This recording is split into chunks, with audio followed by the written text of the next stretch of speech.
Pakiusap, sabihin mo sa akin.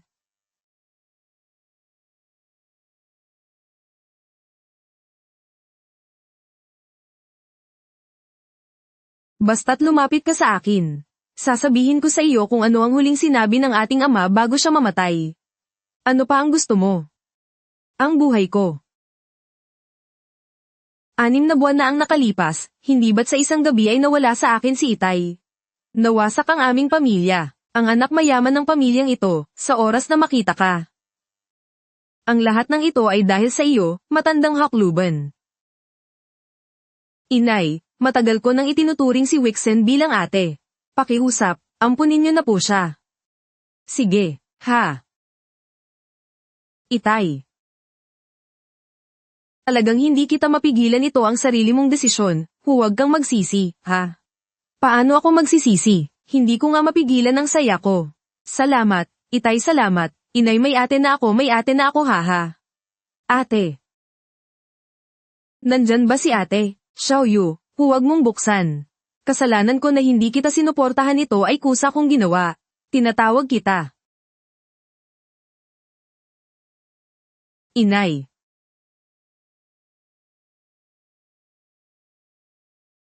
Xiaoyu, gusto mo ba si tita?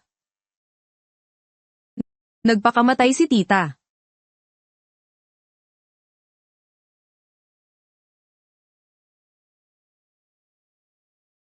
Huwag,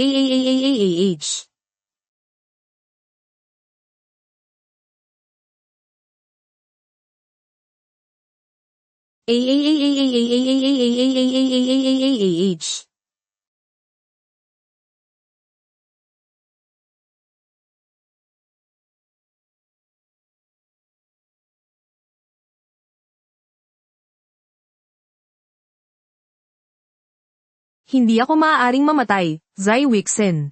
Sinira mo ang pamilya ko, akong si Jiang Yu, ay nanunumpa na personal kong sisingilin ang lahat sa inyo.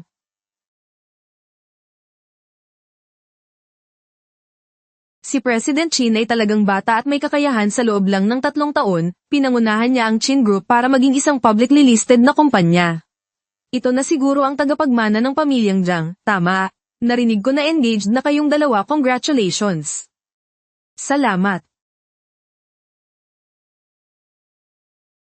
Ikaw muna ang humarap sa kanila sandali, magpapahimasmes lang ako.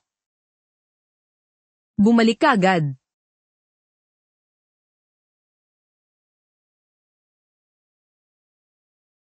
Bayan.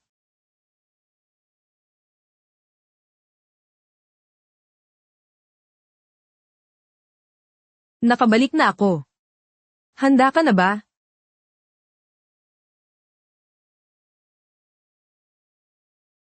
Wixen, lahat ng mayroon ka ngayon.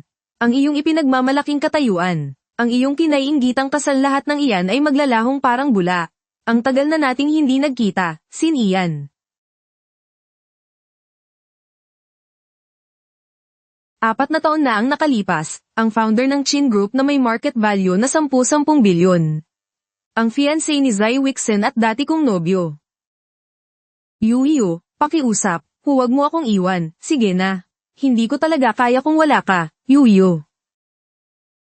Noong una, kaya lang ako nakipagrelasyon sa iyo ay dahil isa kang henyo, matalino, at may magandang kinabukasan na mapapakinabangan. Pero ngayong naaksidente ka sa kotse, isa kang lumpo na hindi makalakad gamit ang 2 binti. Paano mo pa maibibigay sa akin ang magandang buhay? Yu. Mayroon pa bang may gustong bumili ng proyekto ko? Pakiusap, bigyan mo pa ako ng isang pagkakataon, sige na. Titiyakin kong magkakaroon ka ng magandang buhay. Kuya, naglalaro ka lang naman.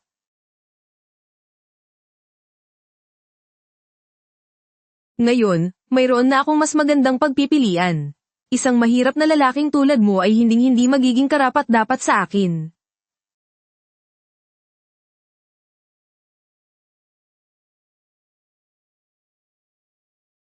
Papasok pa ba o hindi?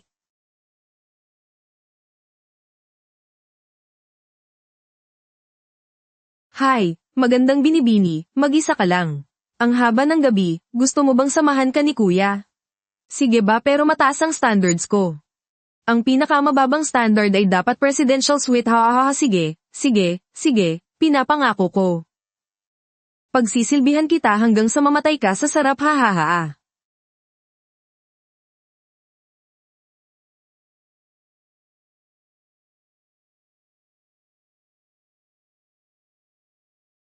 Bakit? Pinaalis mo ang kasama kong lalaki ngayong gabi, ikaw ang sasama sa akin. Ganito na baka kuripot si Chin Sin Ian ngayon.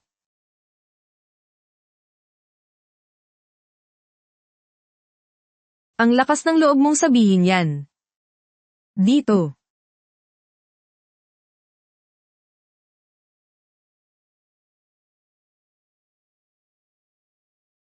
Hello. Nasaan ka? Bakit parang may kasama kang iba? Nagkamali ka lang ng dinig. Pabalik na ako. Ikaw. Huwag mo akong iwang mag-isa. Xiaoyu, dahil pinili mong makipaghiwalay noon, mula ngayon ay maging estranghero na tayo sa isa't isa. Malapit na akong ikasal sa ate mo. Huwag mo na akong guluhin. 4 na taon na, hindi pa rin kita makalimutan. Zai Wixen, sana magustuhan mo. Itong malaking regalong inihanda ko para sa iyo. Bakit niya pa ito itinatago? Always want me to come to love. Little bit.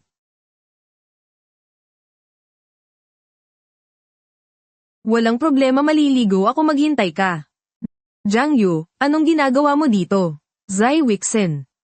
Nagkita na naman tayo.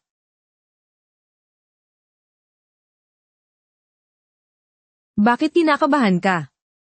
Natatakot ka bang matuklasan ni Chin Sin Ian? O may itinatago ka sa akin? Kung hindi, bakit mo itatago ang panali ko sa buhok? Sin Ian, narinig ko ang boses mo. Ako ba ang kinakausap mo? Sin Ian. Ano yung ingay sa labas kanina?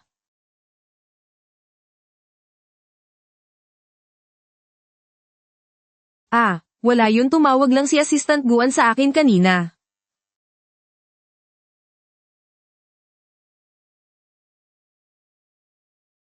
Maligo ka na ng mahinahon, hihintayin kita. Sige.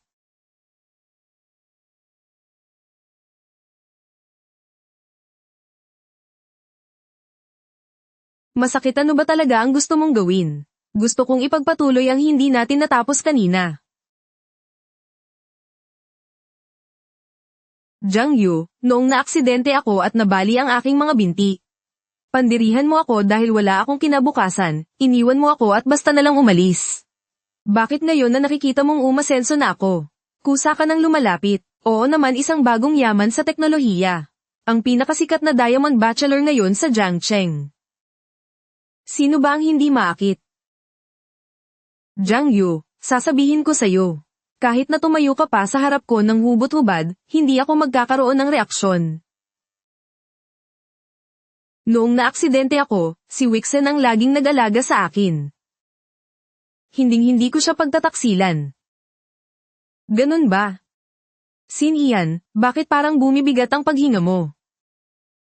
Parang iba ang sinasabi ng katawan mo sa sinasabi ng bibig mo.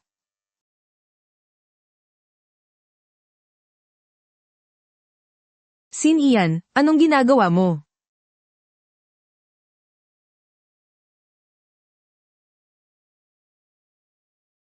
Sin Ian. Anong ginagawa mo? Wixen, tapos ka na maligo? Oo. Ano yun? Bakit ang dami mong pawis sa ulo? Wala to, nagayos lang ako habang hinihintay ka. Posible kayang may ibang babae sa kwarto. Sin Ian. Hindi maayos ang damit mo, tulungan na kitang ayusin. Wag na ako na lang. Okay lang. Sige na, bilis, pumasok ka. Sin Ian. Bakit mayroong bestida ng babae sa kwarto mo?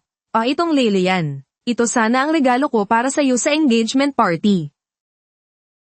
Regalo para sa akin. Kung iisipin, ito ang unang beses na niregaluhan mo ako ng bestida. Pero mukhang medyo maliit ang sukat. Pero gustong gusto ko. Sa tingin mo, kung makita ako ni ate na gusot ang buhok na lumalabas mula sa kwarto mo, ano kaya ang iisipin niya? Anong nangyari? Mayroon lang emergency sa kumpanya na kailangan kong asikasuhin, apurahan ba? Sige, kung ganun, magpahinga ka na ng maaga. Xiaoyu, ano ba talaga ang gusto mo? Ang gusto ko. Xiaoyu, ngayong gabi, dahil sa kapatid ka ng fiancé ko, hindi na ako makikipagagawan sa'yo. Pero kung may susunod pa, huwag mo akong sisisihin kung hindi na kita palalampasin. Zai Wixen.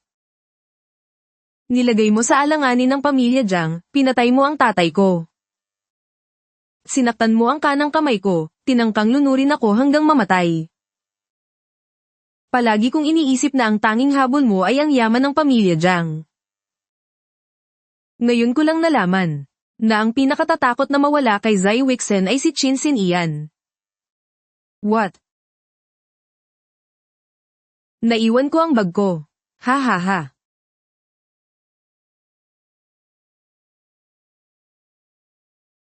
Stage 4 na stomach cancer. Opo, MS Jiang. 3 buwan na lang ang natitirang buhay mo. Kung magpapagamot ka, maaari ka pang mabuhay ng ilang taon.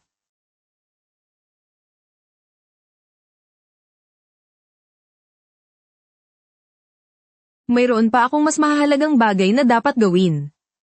Pinipili kong ituloy ang plano ko.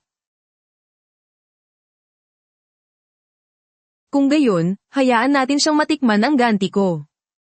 Hello. Ikaw yung sikat na henyo mula sa kabilang department, si Qin Xin Ian, di ba? Ako si Jiang Yu, ang magiging nobyo mo.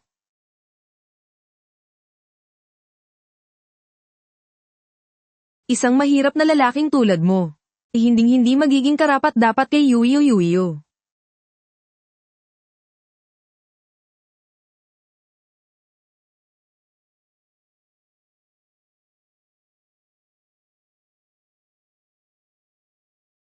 Yeah. Sino ka?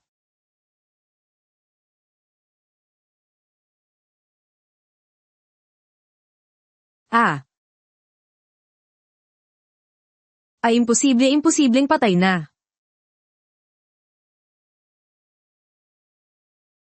Imposibleng buhay pa siya. Kahit nabuhay ka pa. Kaya pa rin kitang patayin sa pangalawang pagkakataon. Gusto kong subukan to, pasensya na, ma'am, pero exclusive po itong piraso na ito. Sa totoo lang, hindi ka naman tanga.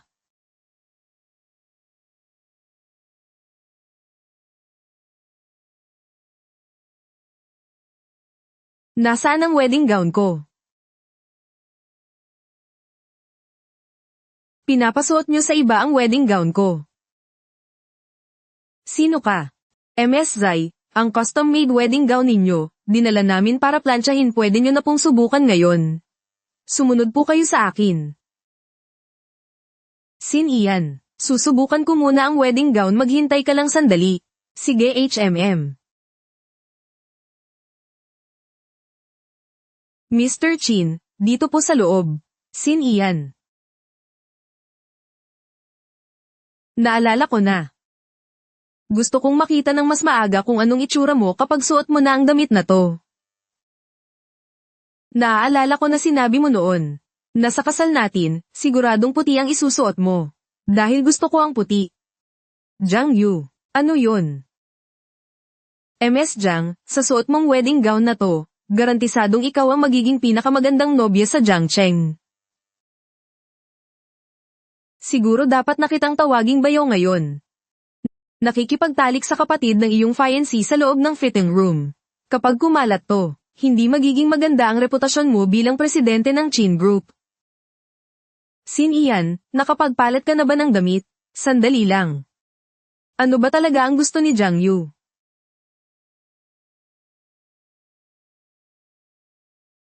Sin Ian. Hayaan mong tulungan kitang isara ang butones. Zai Wixen, sa wakas, nagkita rin tayo muli.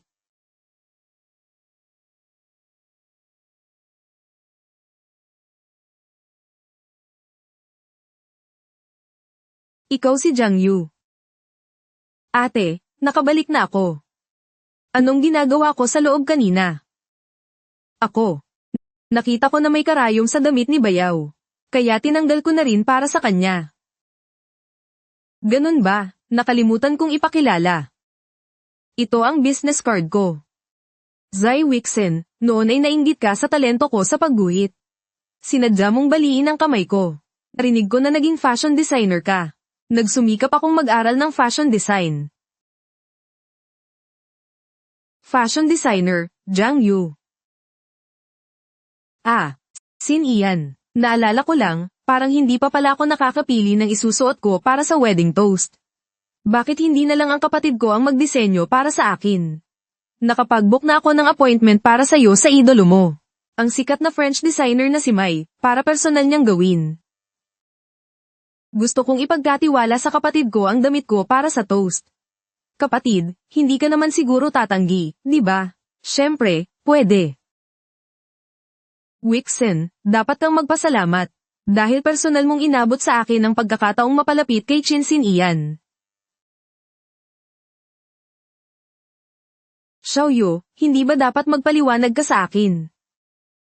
Magpaliwanag? Anong ipapaliwanag ko? Wala akong pakialam kung bakit ka bumalik. Huwag mong pagtangkaan si Wixen. Pinagtatanggol mo talaga siya, ha? In love ka na sa kanya. Mabuting babae si Wixen, iba siya sa'yo. Kung hindi niya isinugal ang buhay niya para iligtas ako noon, matagal na akong namatay sa aksidente.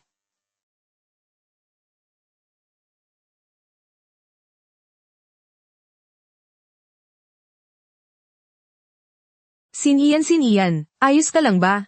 Sin Ian, tibayan mo ang loob mo, papunta na ako para iligtas ka.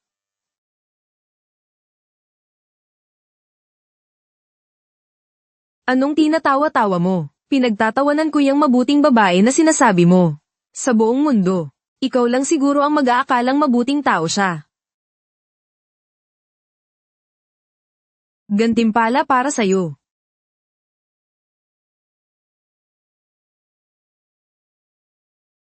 Gantimpala dahil ipinaalam mo sa akin na si Zai Wixen ay laging nagsusumikap na mapanatili ang kanyang imahe bilang isang mabait na tao sa iyong mga mata.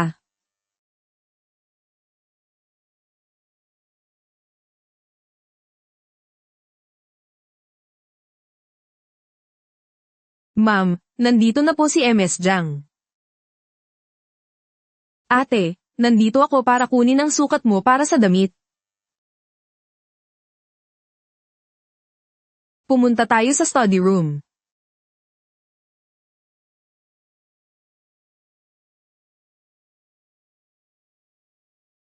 Magsalita ka. Nakakatuwa rin, no? Dati, ako palagi ang naghihintay sa'yo sa labas ng study room. Ngayon, masasabing nagkapalit na tayo ng posisyon. Jiang Yu, akala ko hindi na kita makikita pa. Paanong mangyayari yun? Sa nakalipas na 3 taon, bawat sandali ay iniisip kita. Niisip kung paano hahanapin ang kahinaan mo para wasakin ka. Noong gabing iyon, sa bahay ng mga Chin, sa'yo ang pulang best tide na yon. Main niya sa kalinisan si Sin Ian.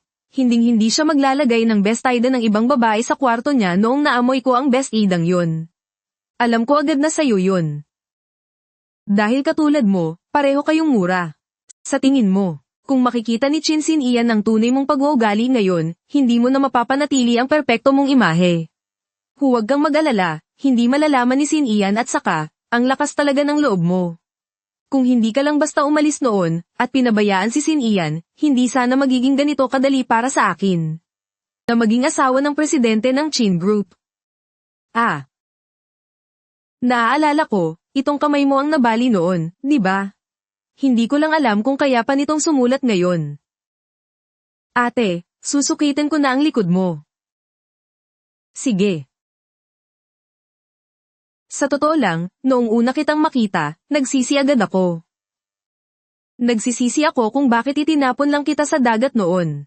Sa halip na hayaan kang mawala sa paraang hinding-hindi ka na magpapakita sa akin kailanman. Wixen, ngayon, ikaw mismo ang lumapit sa akin. Anong iniisip mo?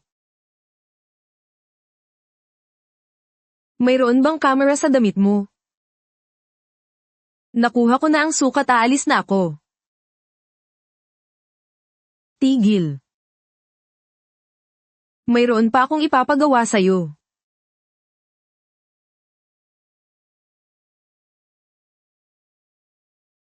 Itong dalawa ay mga matalik kong kaibigan, at sila rin ang mga bridesmaid ko sa kasal. Ngayong nandito ka na, gawin mo na rin ang mga damit nila. Wixen, narinig namin na gumastos ng malaki si President Chin para iBook para sa'yo ang sikat na designer na si Mai. Bakit ka kumuha ng isang taong mukhang walang class? Ay, isang manok na naglagay ng pakpak ay nag-aakalang isa na siyang phoenix, anong klaseng designer yan?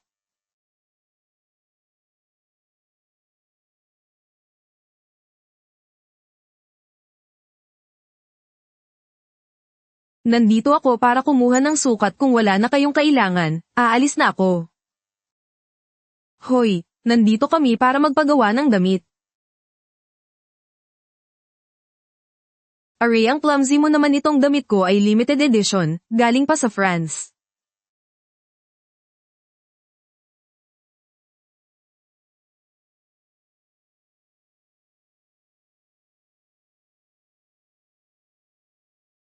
Paumanhin, paano ko malalaman kung bakit ito? Tinawag na tinawag. Naglakas loob ka bang saktan ako? Ipagpaumanhin mo, hindi ko rin alam kung bakit patuloy na dumidikit ang mukha mo sa kamay ko.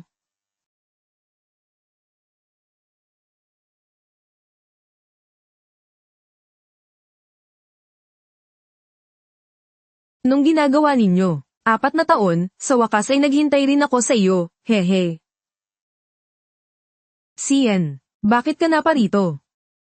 Ano ba talaga ang nangyari sa iyo? Nang ihatid ni Xiaoyu ang bestida, pinadala ko na rin sa kanya ang 2 bestida para sa abay. Habang kinukuha ni Nana ang sukat, hindi sinasadyang naapakan niya ang kamay ni Xiaoyu. Ganoon ba talaga? Oo, hindi sinasadyang nahulog ang panukat, at hindi ko sinasadyang maapakan ang kamay niya.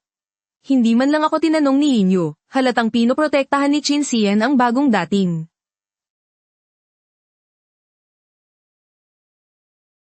Hindi ba't magsusukat ka ng damit? Bakit hindi ka pa bumaba? Ano bang silbi mo sa akin?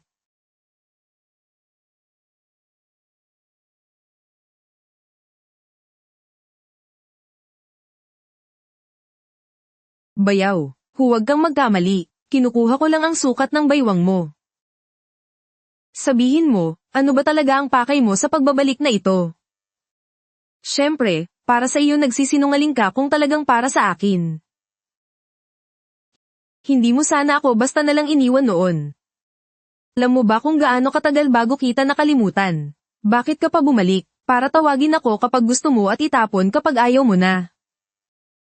Sa tingin mo ba, sa nakalipas na 4 na taon, naging hamak ako? Dahil nagsisisi ako. Gusto kong makipagbalikan sa iyo.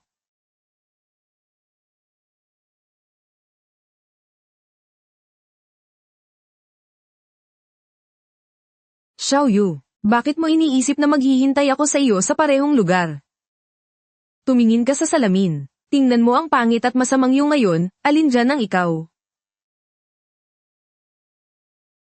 Dahil pinili mong umalis noon.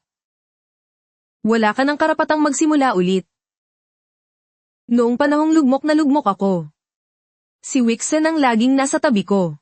Siya ang pinakamabait na babaeng nakilala ko. Kaya hinding-hindi ko siya pagtataksilan. You. Jiang Yiyuan, napakagaling mo talagang umarte sa harap ko. Huwag ka munang magmadali. Ang totoong palabas ay hindi pa nagsisimula. Nandidiri na sa iyo si Chin Sien ngayon. Ano pang karapatan mo? Talaga ba? Gusto kong makita. Kung si Chin Sien ba ay nandidiri o labis na nagmamahal? O baka hindi.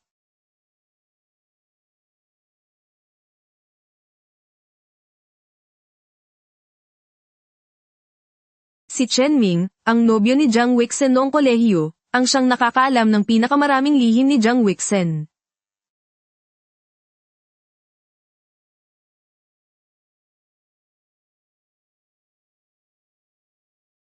Hindi ka pa pala patay. Ah, Ma, narinig kong nalugi na ang pamilya Jiang. Wala ka na bang mapupuntahan? Kaya't lumalapit ka sa akin, ha?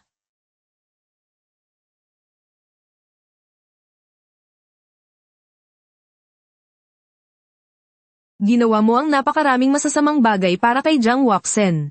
At ngayong wala ka ng pakinabang. Itinapon ka na lang niya na parang basura. Malapit na siyang magpakasal kay Chi Sin Ian at maging asawa ng presidente. Habang ikaw. Ano ba talaga ang gusto mong sabihin? Gusto ko ang ebidensya ng krimen ni Jiang Wixen sa pagpapahamak sa pamilya Jiang at pagpatay sa aking ina. At sa tangkang pagpatay sa akin. Ha ha ha ha ha. May problema ka ba sa pag-iisip? Hihilingin mo, at ibibigay ko. Sino ka ba sa inaakala mo? Narito ang 500,000. Naniniwala akong matalino kang tao. Alam mo kung paano pumili.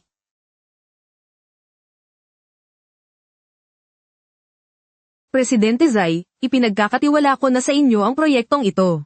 Sana'y maging matagumpay ang ating pagtutulungan. Sana'y maging matagumpay ang ating pagtutulungan.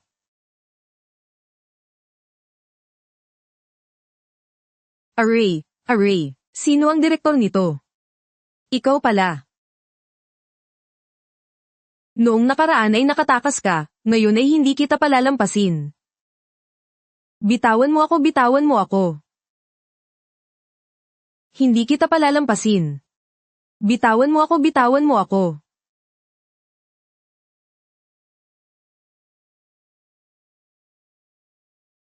Ikaw na naman ang sumisira sa magandang pagkakataon ko.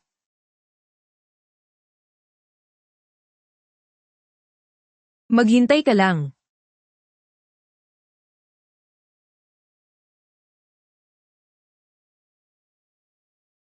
Nasugatan ang kamay mo. Walang anuman ang kamay ko. Sin Ian, natatakot ako, baka nag-aabang pa rin sa labas ang taong iyon. Direktor Guan. Ihatid mo siya pabalik. Opo, binibining Jiang, dito po.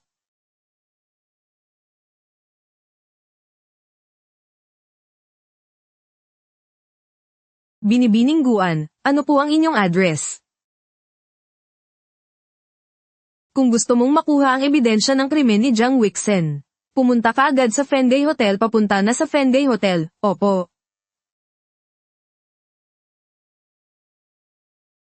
Zhao huwag ka munang magmadali maupo ka muna at uminom tayo paumanhin, hindi ako umiinom ng alak.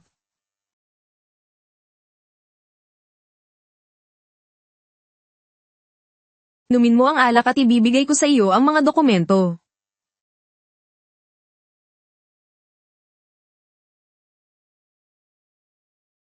Ininom ko na, maaari mo na bang? Ang init ah.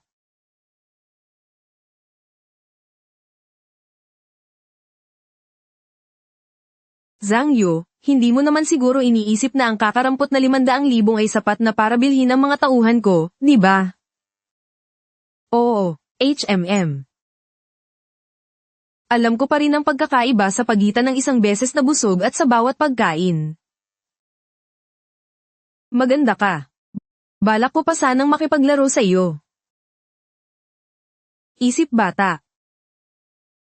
Jiang Yu, kung patuloy kang magtatago na parang daga, baka isipin kong patay ka na at makalimutan kita. Hindi. Chu Jia, dahil naawa ako sa iyo. Kinupkop muna kita. Dahil sa iyo, nawasak ang pamilya ko itong walang utang na loob o utang na loob. Sasabihin ko sa iyo, sa diksyonaryo ko, walang salitang utang na loob. Mayroon lamang akong gusto ko, makukuha ko. Kahit na sa anumang paraan. Jiang Yuan, talo ka na naman sa larong ito. Pasok. Anong ginagawa mo? Ahahaha, huwag kang lumapit. Kayong dalawa, asikasuhin ninyo siya. Ahahaha, huwag kang lumapit parating na kami bitawan mo ako. Bitawan mo ako. Tigil.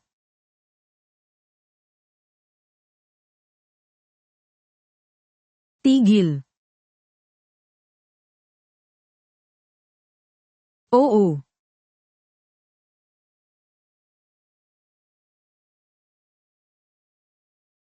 Xiaoyan, ayos ka lang ba? Ah, Sian. Ang init ng pakiramdam ko. Sian, hindi ito ang iniisip mo. Sian, huwag mo akong hayaang mahulog sa kamay nila. Ikaw na lang ang mapagkakatiwalaan ko ngayon.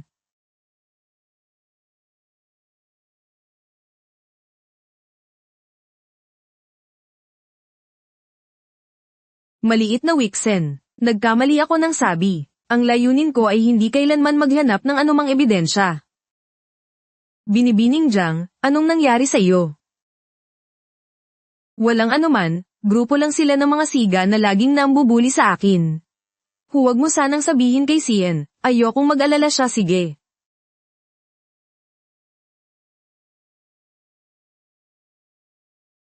Hello, Presidente Chin. Hindi maganda, nasa panganib si Binibining Jiang.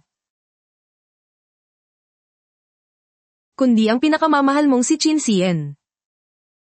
Luyu.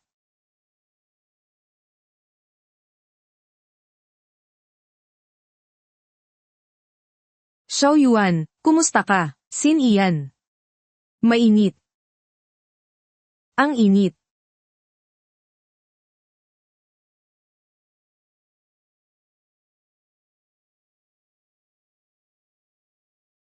Oo.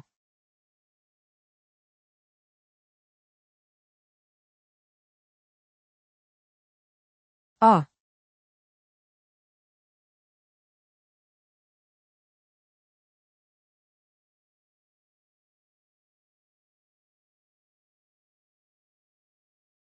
Ako ang isa pa. Ang init hoy, Xiaoyu. Magtiis ka lang, dadalhin kita agad sa ospital. Siya, ayokong pumunta sa ospital. Kiusap, huwag mo akong iwan.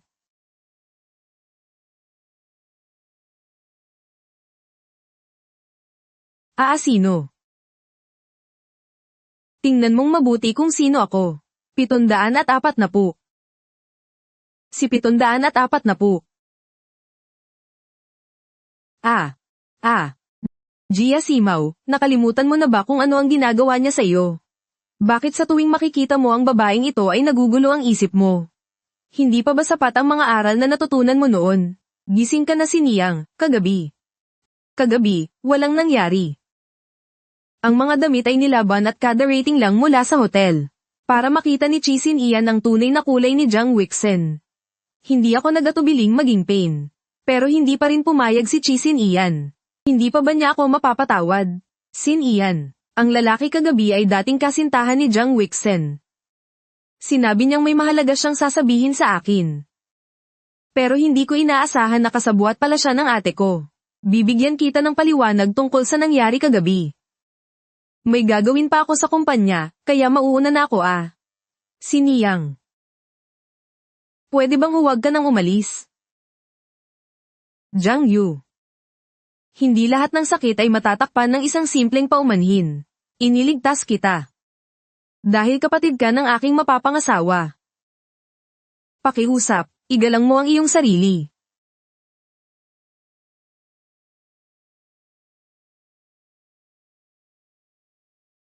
Dalawang buwan na lang ang natitira. Ginoo, narito si King Sinon. May video pero para sa serbisyo ang paglilihi ng damit. Ang Naipolo Muso. At makinig ka sandali kaya mahalaga na si Julie Deha ay sira. Ang bigat ng data ng bagong George.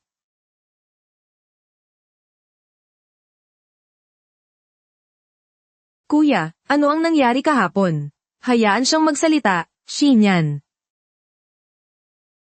Presidente Chin, si Jiang Yu ang kusang lumapit sa akin nakita kong mayaman siya, kaya naisip kong kumuha ng litrato para mangikil sa kanya.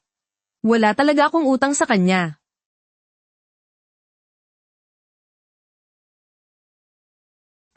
Ang pagkuha ng litrato ay isang krimen na sapat na para ipadala ka sa istasyon ng pulis Presidente Shu, nagkamali po ako, Presidente Shu.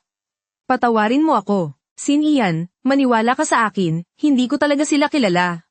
Nagkataon lang na nakita ko ang kapatid ko, nag-alala ako sa kanyang kaligtasan kaya sinundan ko siya sa hotel. 3 taon na tayong magkasama, si Jiang Yu ay kapatid ko, Presidente Xu. Paano ko naman siya magagawa ng masama?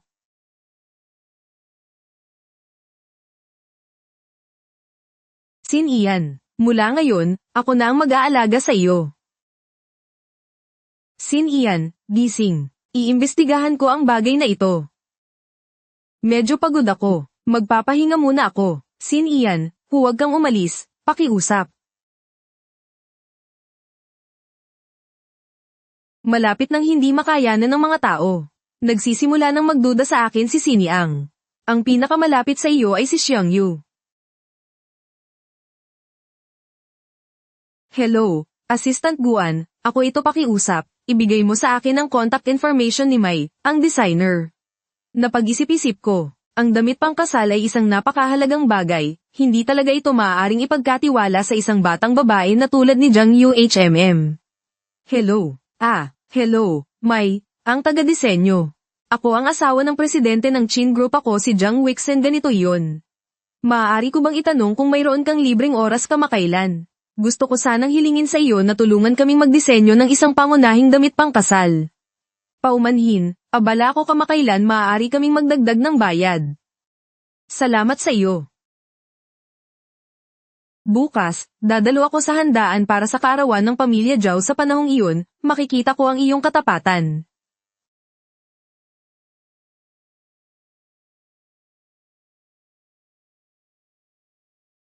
Jiang Wixen. Inaasahan ko ito. Kapag nalaman mong ang taong pinakakinamumuhian mo ay ang idolo na matagal mo nang hinahangaan. Ano kaya ang magiging pakiramdam mo sa buhay? Ginang, maligayang kaarawan, matagal na tayong hindi nagkita, ang pag-uugali ni Presidente Chin ay lalong nagiging katangi-tangi. At si Wixen ay lalong gumaganda, parang artista. Narinig kong malapit na ang inyong kasal, kailan ninyo balak itakda ang petsa?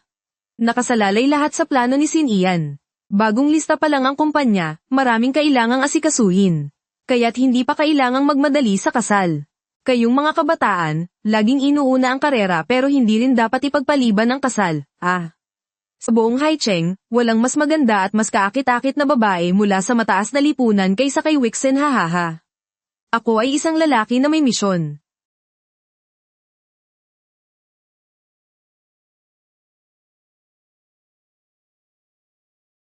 Ambisyoso ako. Sino ba ang babaeng iyan? Napakaganda niya, parang hindi ko pa siya nakikita, hindi ko pa rin siya nakikita noon. Mas maganda pa siya kaysa sa taga-probinsya, magpapalam muna kami.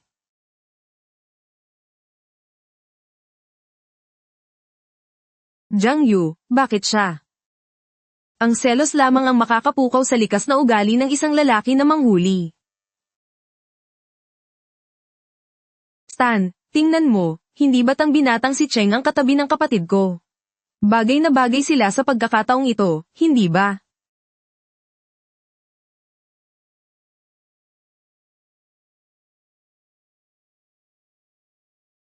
Maliit na ulan. Iyon ba ang lalaking pinili mo noon? Kung gayon, ano ang kabuluhan ng kaguluhan ko sa mga nakaraang araw? Siri. Ikaw pala talaga. Hindi ko inaasahan na para makadalo sa handaan na ito.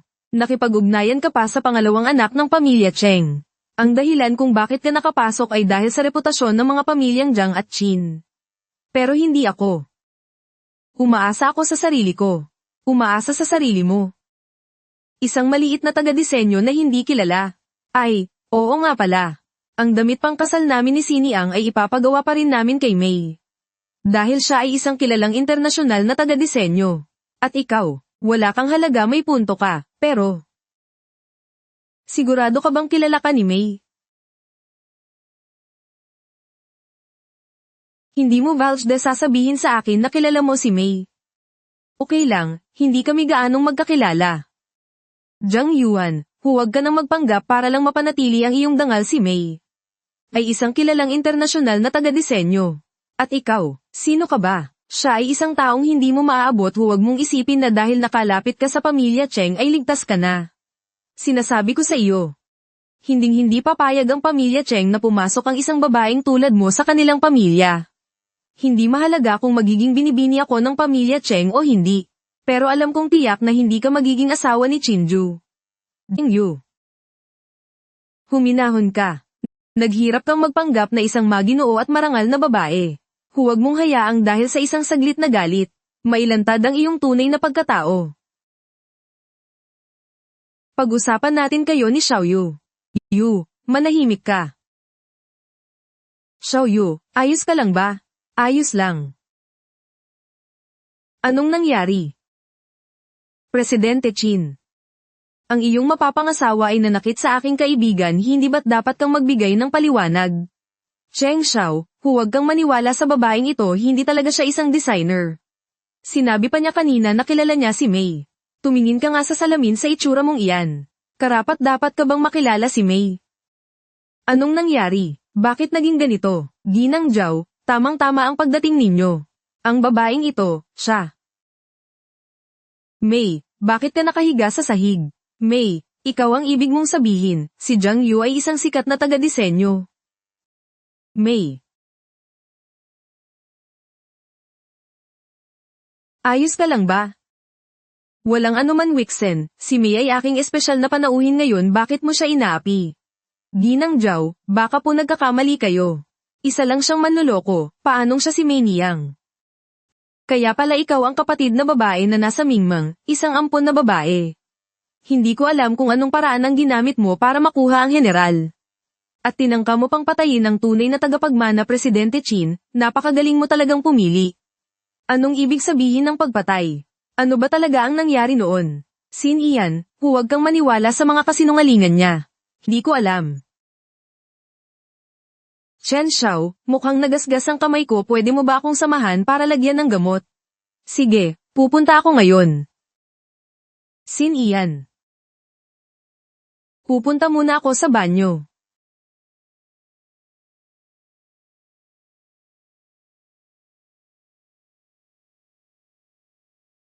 Ng isang handgal na nagpapanggap na matalino. Nahuhulog sa sariling bitag.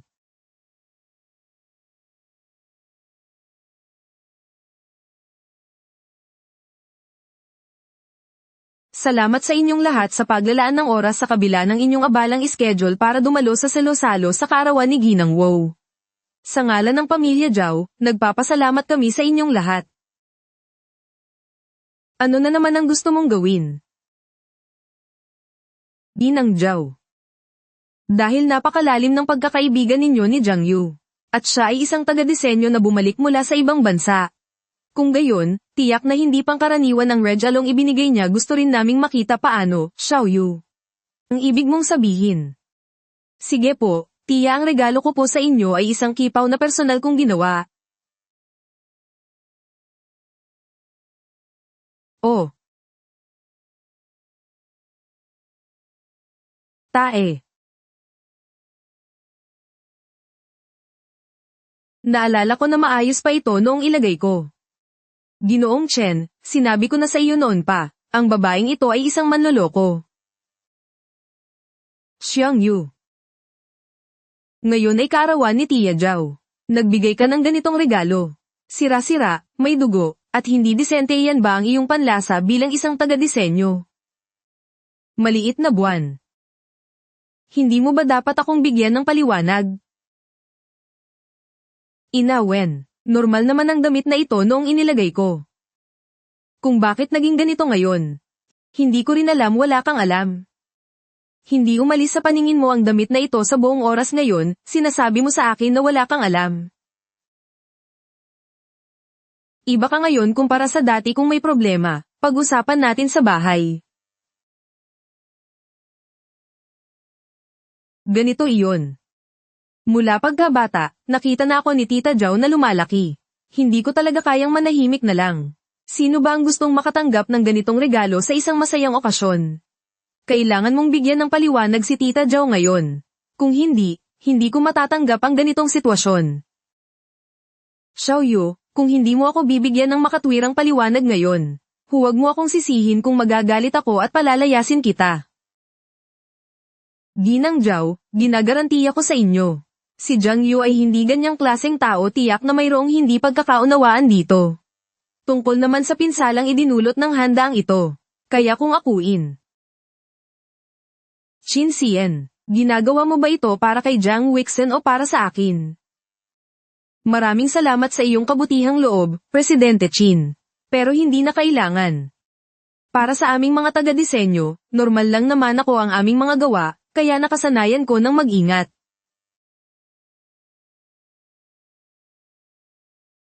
Ito ay isang micro-camera. Para i-record ang mga pangyayari sa loob ng susunod na 1 oras. Hindi ba't gusto mo ng katotohanan? Kung gayon, ibibigay ko sa iyo ang katotohanan. Pumunta ka at kopyahin mo ito, oo. Ano ba talaga ang nangyayari? Alam kaya ni Binibining Jiang kung sino ang tunay na salarin? Mukhang sinadya ang pagsira sa damit. Napakasama naman ng taong ito. Wixen, bakit mo ginawa iyon? Totoo ba lahat ng sinabi ni Jiang Yu? Nagkamali ba talaga ako ng pagkakilala sa iyo? Hindi ako, huwag mo akong hawakan. Hindi ako si Chen Wixen. Hindi mo na makayanan ng ganito kaliit na bagay. Ang sakit na idinulot mo sa akin noon ay mas malala pa ng libu-libong beses kaysa rito. Tita, ang regalo po para sa kaarawan ninyo ngayon ay hindi ko rin nabantayan ng maayos. Sa susunod na lang po ako babawi. Mauuna na po kami. Umalis ka, Xiao Yu, paumanhin, ako. Binibining Jiang, pakiusap, lumabas ka na. Hindi ko tinatanggap dito ang mga taong may masamang hangarin. 4 na taon, maniwala ka sa akin, hindi ko talaga ginawa iyon, Ginang Zhao. Ngayon ay talagang mali kami, paumanhin sa abala. Array, umalis na agad. Xiao Yu. Xiao Yu, bumaba ka, mag-usap tayo. Ayoko nang makipag-usap. Sorry. Kakausapin ko lang siya. Anong relasyon mo kay Chen Ming? Kung iyan ang gusto mong itanong. Personal ko itong bagay. Wala akong masasabi.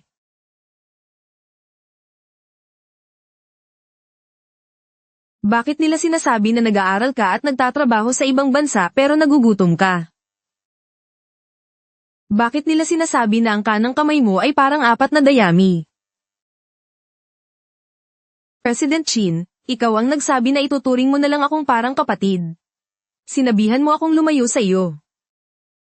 Kaysa tanungin mo ako, ang iyong ika-7 kapatid, bakit hindi mo diretsahang tanungin ang iyong fiancé? Hindi ba't sinabi mo na umalis ka para magkaroon ng magandang buhay? May iba pang dahilan sa mga nangyari noon, hindi ba? Bakit na aksidente si Tito? Bakit mo ako iniwan? Siguradong may iba pang dahilan ng mga nangyari noon, tama. Ganoon ba kahalaga ang tao? Bawasan mo ang pasasalamat. Walang 4 na taon. Totoong pinagsisisihan ko, kaya gusto kong ayusin ang ating relasyon. Zhang Yu. Alam na alam mo kung anong gusto ko. Ngayon, ayaw mo na akong lokohin. Sa totoo lang. Ito ang tunay na ako. Marahil dapat mong mahalin ang ganitong klase ng tao na minahal mo noon. Ngayong nakita na ni Qin Xian ang tunay na kulay ni Jiang Wixen. Bakit hindi mo pa sabihin sa kanya ang katotohanan? Hindi pa ito ang tamang panahon. Kahit sabihin ko sa kanya, hindi rin siya siguradong maniniwala. Ang gusto ko ay ang kanyang lubos na pagsuko sa isip at katawan. Pinakamatagal na mamayang gabi, siguradong hahanapin niya ako. Anong marka ito, tanga? Ang paglagay nito ay nangangahulugang may nagmamay-ari na sayo. Pag-aari ka na ng binibining ito. Yes, sir. Mula nang bumalik si Jiang Yu, wala na sa akin ang puso ni Qin Xian, hindi, kailangan kong magmadali magkaanak. Para matali si Qin Xian at maging presidente ng Qin Group. Kahit ayawan ka ni Chin Sin Ian. Sasamahan kita tumahimik ka, nagbayad ako ng malaki para mapalaya ka. Ang misyon mo ay bigyan tayo ng pag-ibig. Jiang Yu, hintayin mong makuha ko si Chin Sin Ian. Siguradong pagbabayaran mo ang kahihiyan ko ngayon. Paano mo nahanap ang lugar na ito?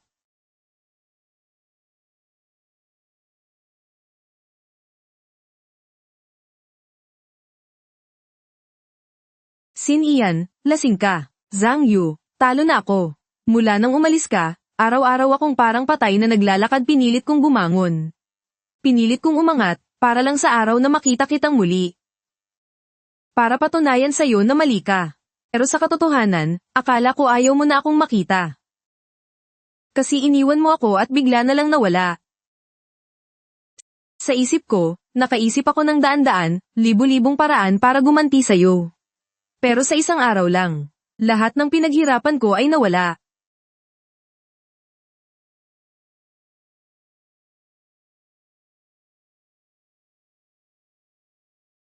Hawakan mo ang puso ko, para sa'yo pa rin ito tumitibok. Sin Ian, hindi ba't sinabi mong ako iyon?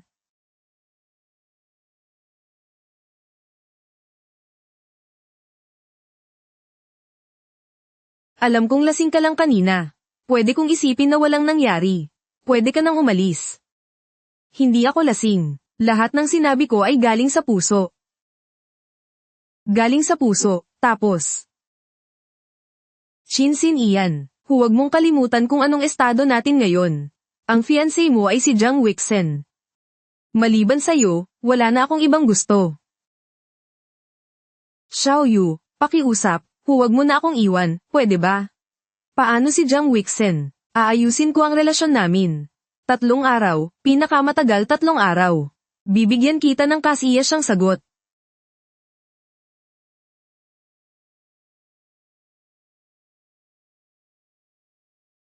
Chin Sin Ian, pasensya na. Para sa paghihiganti, kailangan kitang gamitin ulit. Gusto mong kanselahin ang kasal natin. Hindi ako papayag. Sin Ian, dahil ba kay Jiang Yu? Noon, ako ang naglakas loob na iligtas ka. Mula sa aksidente sa sasakyan. Ako rin ang kasama mo sa pinakamahirap na 3 taon. At si Jiang Yu, nang malaman niyang naputol ang binti mo. Iniwan ka niya para sumama sa mayaman, tama na. Anong ibig sabihin nito? Ito ang ilan sa mga villa at shares na pag-aari ko. Ituring mo na lang nakabayaran. Paano mo nalaman na hahanapin ka ni Chin Sin Ian kagabi? Hula lang. Sa mga nakaraang taon, walang nagawa si Jiang Wixen. Kung wala si Chin Sin Ian, para lang siyang pasang walang kuko. Hindi ka ba natatakot na baka tanggapin niya talaga ang kondisyon ni Chin Sin Ian? Hindi niya gagawin. Matagal na siyang natutulog sa tabi ng malaking kayamanan. Bakit siya makukontento sa kakarampot na kita para umalis?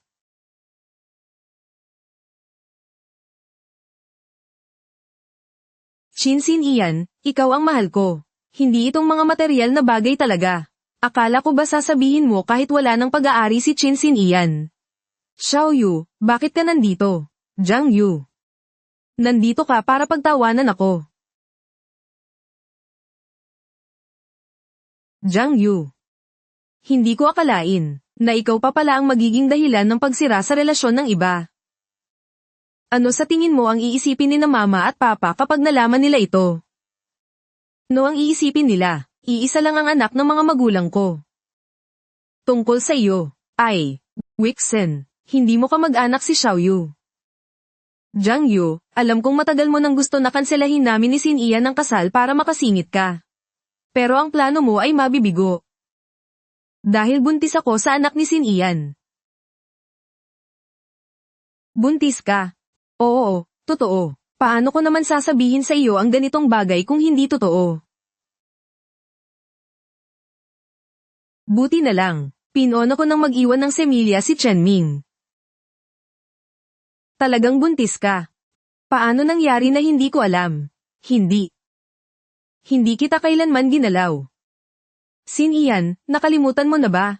Noong nakaraan, lasing ka at ako ang samando sa iyo pauwi. Sa kama ikaw.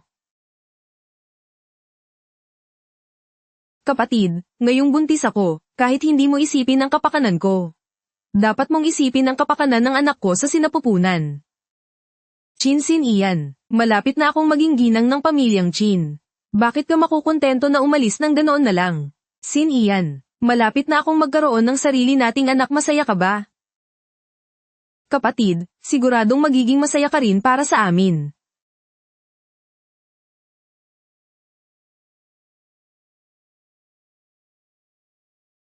Jiang Yu.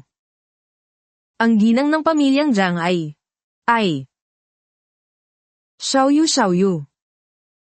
Xiaoyu Xiaoyu. Hindi ko talaga alam na buntis siya kahit anong mangyari. Ang pagbubuntis ni Jiang Wixen ay isang katotohanang hindi na mababago. Naalala ko, sinabi mo sa akin noon, na gusto mo ng sarili mong pamilya, umuwi ka na. Xiaoyu, pakiusap. Gawin mo ang kahit anong gusto mo. Huwag mo lang akong iwan, sige na. Jiang Wixen, akala mo ba ang pagbubuntis ay magiging panangga mo? Napaka-inosente mo. Ang batang iyan ang magiging dahilan ng iyong kamatayan. Dahan-dahan, puro anti-gang plorera iyan.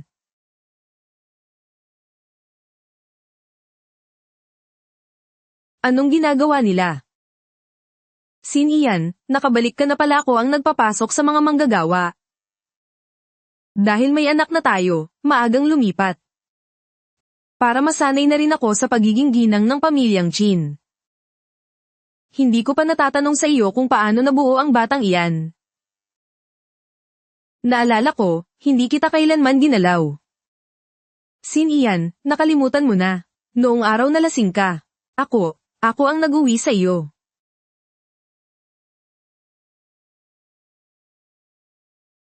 Sin Ian, lasing na lasing ka.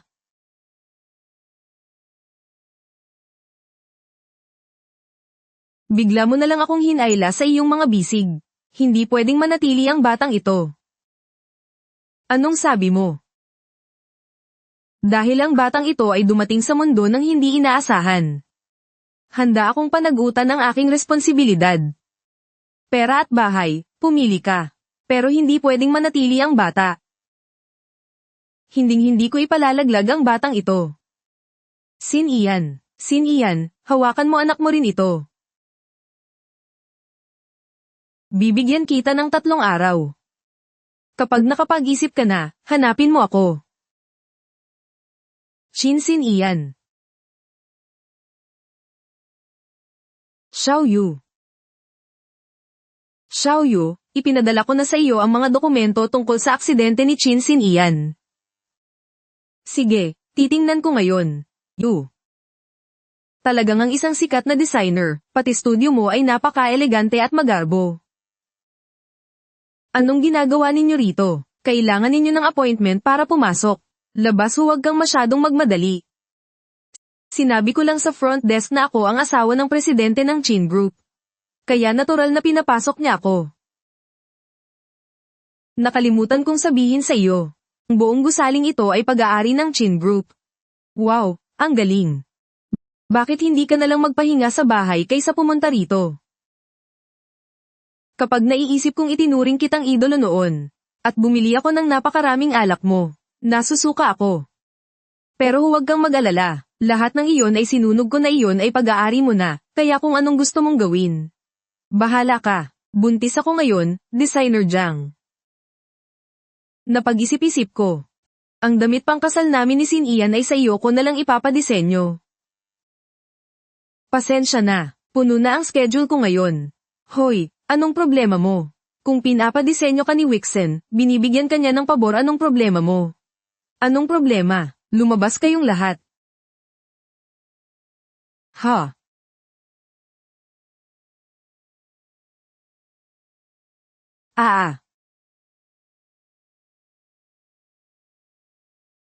Hindi maaari. Buntis ka? Opo, Miss Jiang. 3 linggo ka ng buntis. Terminal stage ng stomach cancer, opo, Miss Jiang, 3 buwan na lang ang natitira sa buhay mo. Kung magiging maganda ang resulta ng gamutan, maaari ka pang mabuhay ng ilang taon. 3 buwan na lang ang natitirang buhay. Anak. Hindi ka na kayang isilang ni Mama sa mundong ito. Bakit siya dumating sa mundong ito? Posible kayang ito? Nakabalik ka na. Halika, tikman mo ang sabaw na niluto ko, tingnan mo kung masarap.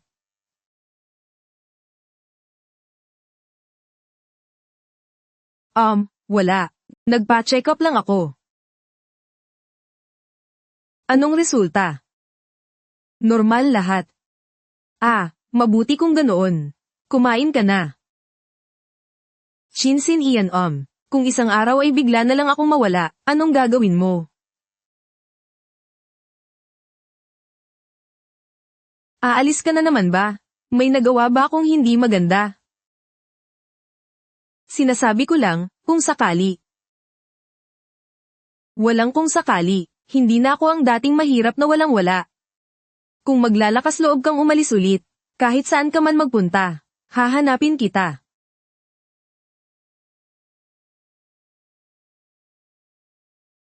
Xiaoyu, kailangan kong lumipad papuntang abroad para sa isang meeting. Babalik din ako agad. Maghintay ka lang sa bahay, ha? Sige. Pero hindi ko alam kung bakit. Kahit nasa harap kita. Pakiramdam ko ay napakalayo mo, iyon ay dahil ang campus na pinakapamilyar sa iyo ay sa kanya na. Puso't isip. May gusto ka bang sabihin sa akin?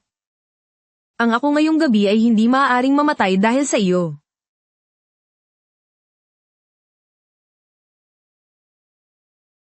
Sige. Kapag handa ka nang sabihin, saka mo na lang sabihin sa akin. Kumain muna tayo. Pagbalik mo, may sorpresa ako para sa iyo. Hihintayin ko ang balita mo. Kung ganoon, aayusin ko muna ang mga gamit mo.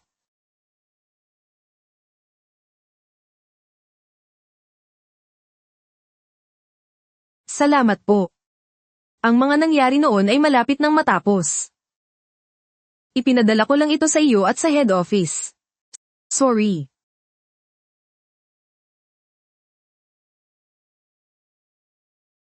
Paano ka nakapasok? Ilang araw kitang hindi makikita. Gusto kitang makita ulit. Nakaayos na ang mga gamit, umalis ka na. Xiaoyu. Kahit ano pa ang dahilan mo sa paglapit sa akin. Basta't handa kang bumalik sa tabi ko. Kaya kong tiisin. Zhang Wuxi. Anong ginagawa mo? Basakin ninyo anong ginagawa mo. Tigilan ninyo. Zhang Wuxi, trespassing ka, pwede kitang kasuhan. Gawin mo. Sige. Para malaman ng lahat, na ang sikat na designer ay naging kabit, inakit ang sarili niyang bayaw. Kung hindi ako nagkakamali, kinansela na ni Shinsin Ian ang engagement ninyo. Lahat ng ito ay dahil sa iyo, babaeng haliparot. Naglakas loob kang saktan ako. Ikaw lang ba ang pwedeng manakit? Hindi pwedeng gumanti ang iba. Hawakan ninyo siya, hawakan ninyo. Tinatanong kita, bakit ka pumunta sa ospital kahapon? Posible kayang may kailangan ka sa kanya. Mahal na mahal siya ni Sin Ian. Kung magkakaanak siya, wala na akong kahit anong pag-asa. Kayong dalawa, itulak ninyo ang tiyan niya sa kanto ng mesa. Subukan ninyo. Anong kinatatakutan ninyo? Daladala ko ang anak ni Sin Ian sa sinapupunan ko sa hinaharap. Kung may mangyari sa presidente ng Chin Group, ako ang mananagot. Huwag kayong padala sa kanya, ilegal ang pumatay ng tao. Kung magsusumbong ako, para malinis ang pangalan niya, siguradong kayong dalawa ang ituturo niya. Pagkatapos nito, tigisang vilya kayo. Sige.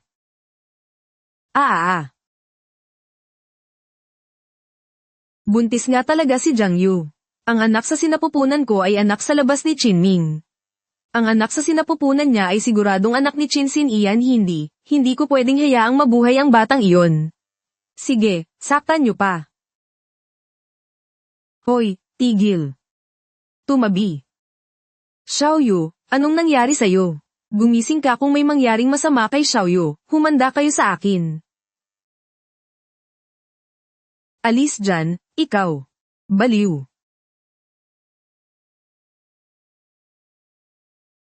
Kamusta ang pakiramdam mo? Xiaoyu, buntis ka. Anak, huwag kang mag-alala, ako mismo. Xiaoyu, sigurado ka bang gusto mong isilang ang anak ni Qin Xinian? Naaalala mo ba, noong una kang bumalik sa bansa, sinabi mo sa akin na gusto mong maghiganti. Bawiin ang lahat ng sa iyo. Pero ngayon, may anak na si Jiang Weixin kay Qin Xinian, at sila pa rin ay magulo. Sigurado ka bang alam ko? Hindi pa alam ni Qin Xinian na mayroon siyang anak sa akin. Zheng Xiao, nakikiusap ako sa iyo na itago mo itong sikreto. Ganyan ang ginawa sa iyo ni Jiang Weixin, anong plano mo? Matagal ko nang pinlano ito. Oras na para anihin ang lahat.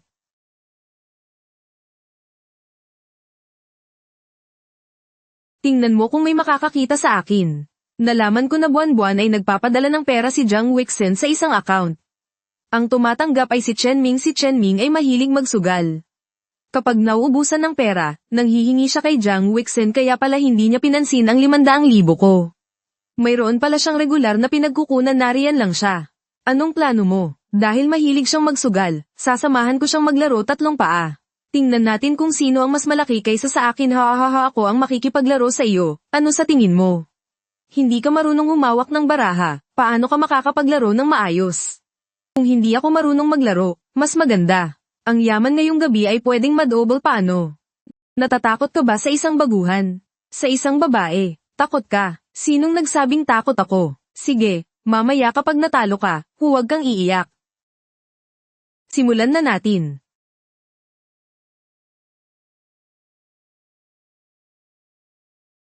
Anong baraha ito? Bakit may pula?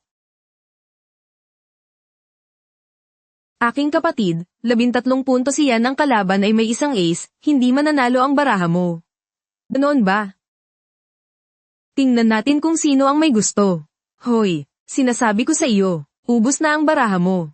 Ano pa ang ipupusta mo? Huwag kang mag-alala, mayroon pa ako. Wala ka ng kahit isang chip. Ano pa, itataya ko ang sarili ko. Kung matalo ako ulit sa round na ito, huhuberin ko ang damit ko sa harap ng lahat. At hahayaan kitang gawin ang gusto mo, ha. Sige.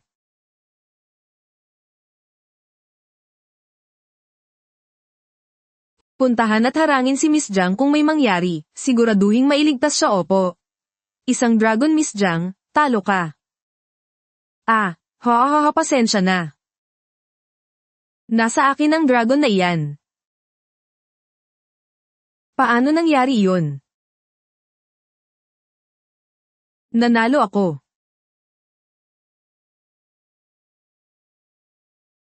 Hindi pa magaling ang katawan mo. Gusto mo bang ihatid na kita pa uwi? Huwag na, kaya ko na ang sarili ko. Mauuna na ako. Magkakaroon na ng resulta kay Chen Ming. Sasabihan kita kapag mayroon na.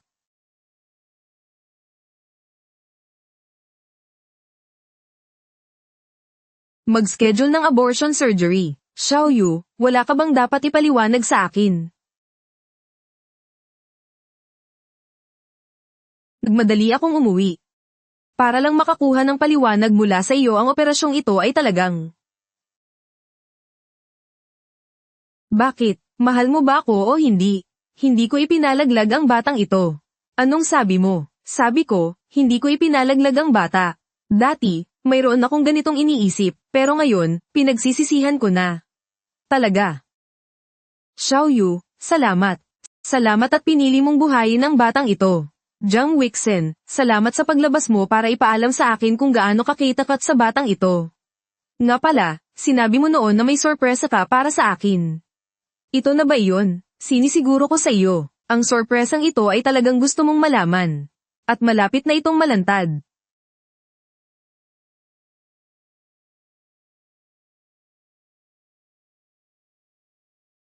Mag-usap tayo sa WeChat. Paano kung makita ni Xinian?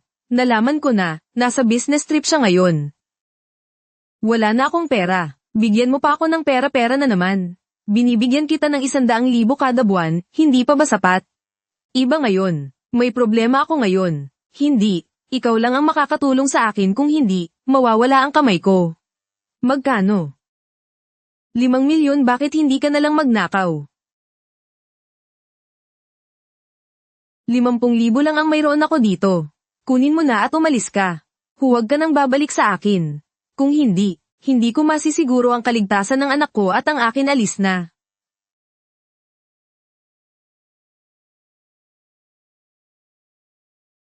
₱5 milyon, dala mo na. Pinaglololoko mo ba ako? Boss, masyadong malaki ang 5 milyon. Hindi ko kayang ipunin agad. Kayong lahat, putulin ninyo ang kamay niya. Boss, bigyan niyo pa ako ng konting panahon, siguradong maiipon ko ang pera. Umalis ka, hoy. Hoy, teka lang. Naghahanap ako ng fiancé ng presidente ng Kilizi Island, para bawiin ang sikreto ng kung sino. Hoy, teka lang. Naghahanap ako ng fiancé ng presidente ng Kilizi Island, para bawiin ang sikreto ng kung sino. Sabihin mo muna, anong sikreto? Tungkol ito sa aksidente ng presidente ng Kizzy Group na si Chin Sin Ian noon. Kayong dalawa, puntahan ninyo si Jiang Wixin para humingi ng pera. Siguradong bibigyan niya kayo. Paano kung niloloko mo kami? Hindi 3 taon na ang nakalipas. Ang aksidente sa elevator ay ako ang may gawa. Hindi. Si Jiang Wixin ang nagutos sa akin na gawin iyon. Noon, naiinggit siya sa kapatid niyang si Zhang Yu. Gusto niyang makuha si Chin Sin Ian. Kaya sinadya niyang planuhin ang aksidenteng iyon. Pagkatapos, nagpanggap siyang mga kapatid ni Chin Sin Ian. Kaya pala ang aksidente ni Chin Sin Ian noon ay hindi aksidente. May gumawa nito.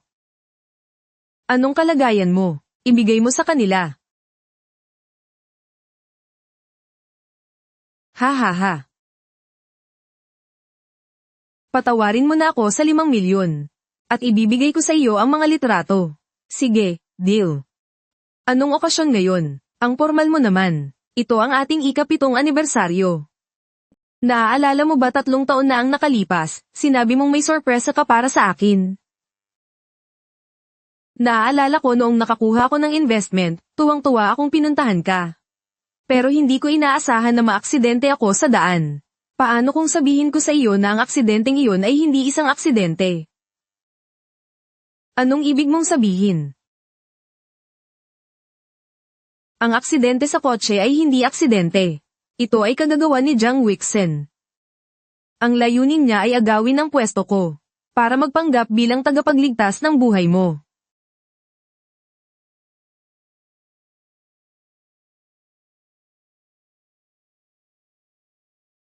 Hello.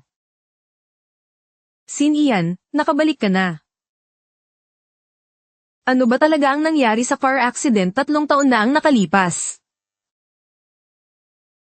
Anong car accident? Hindi ko maintindihan ang sinasabi mo. Hindi mo maintindihan, di ba? Sige, babaguhin ko ang tanong ko. Bakit mo siya hinanap? Para magdulot ng isang aksidente. Ikaw. May narinig ka bang mga chismis? Paano naman kitang sasadyain na saktan? Mahal na mahal kita. At dinadala ko ang anak mo, siguradong si Jiang Yu. Siguradong siya ang naninira sa akin. Naninira sa iyo, di ba? Sige.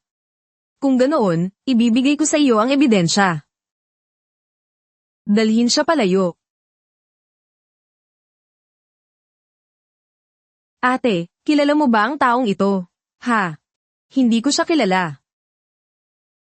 Narinig mo ba? Sabi ng ate ko hindi kanya kilala. Kung ganoon. Ang aksidente 3 o 4 na taon na ang nakalipas ay ikaw lang mag-isa ang nagplano. Yung aksidente noon. Ang aksidente noon ay walang kinalaman sa akin, siya lang mag-isa ang nagplano ng lahat. Sinisiraan niya ako ngayon. Sin Ian, huwag kang maniwala sa kanya, baliin ninyo ang mga binti ng taong to at itapon sa presinto, ayoko na siyang makita pa. Wixin. Marami na akong ginawang masama para sa iyo. Manahimik ka, hindi talaga kita kilala. Kaladkarin niyo na siya palabas, bilis Zhang Weixing. Dahil wala kang utang na loob. Huwag mo akong sisisihin sa pagiging walang awa ko. President Chin, alam ko may isa pa siyang sikreto. President Chin. Alam kong may isa pa siyang itinatago. Manahimik ka. Zhou Wenjing. Sa unang bahagi ng buhay ko, naging aso mo lang ako. Kung saan mo ako utusan, doon ako pupunta. Ilang masasamang bagay na ang ginawa ko para sa iyo. Ngayon, ipinapasa mo lahat ng sisi sa akin. Asa ka pa. Hindi maaari hindi ko pwedeng hayaan siyang ibunyag ang totoong pagkatao ng anak sa sinapupunan ko. Kapag nalaman ni Chin Sin Ian na hindi sa kanya ang bata, siguradong hindi niya ako patatawarin. Sinasabi ko sa iyo ang pera ang anak sa tiyan ko. Hindi ko alam.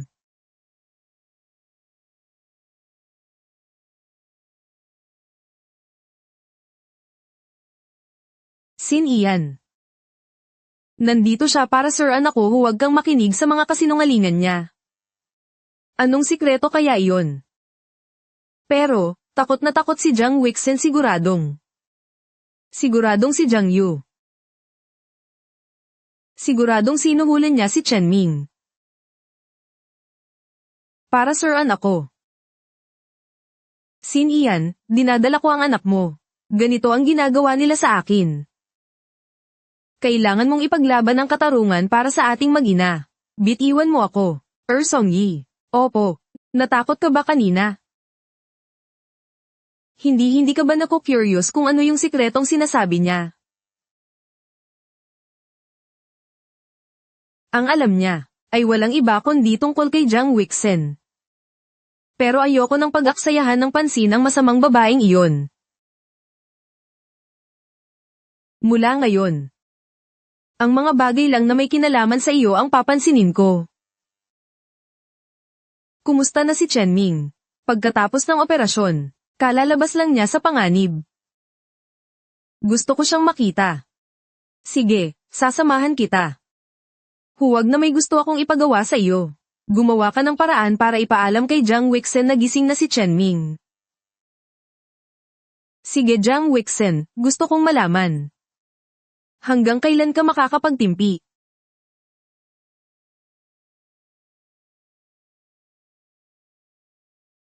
Ayaw mo akong makita.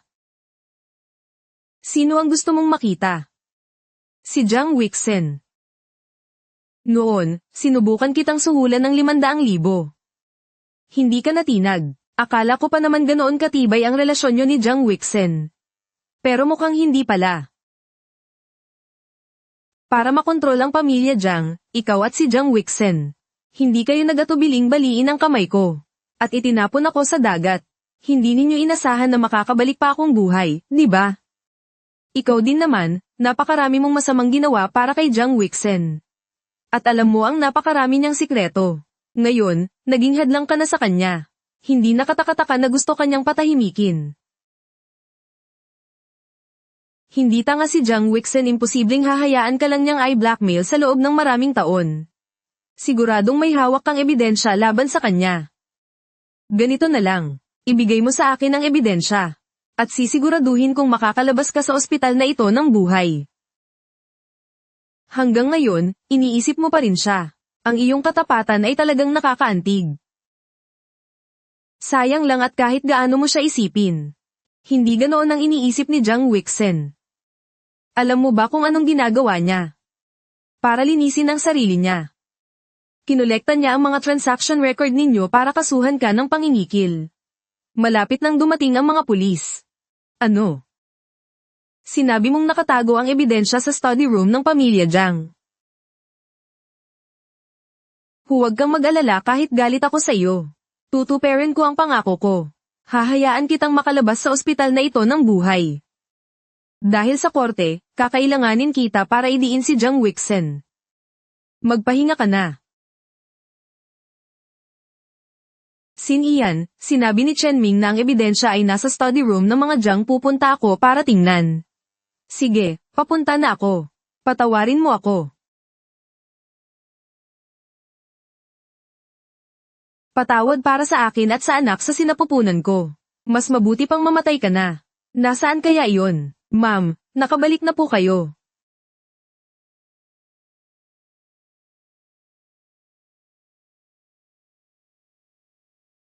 Sino ang nasa study room? Hindi ko po alam, kanina po bukas pa ang pinto ng study room.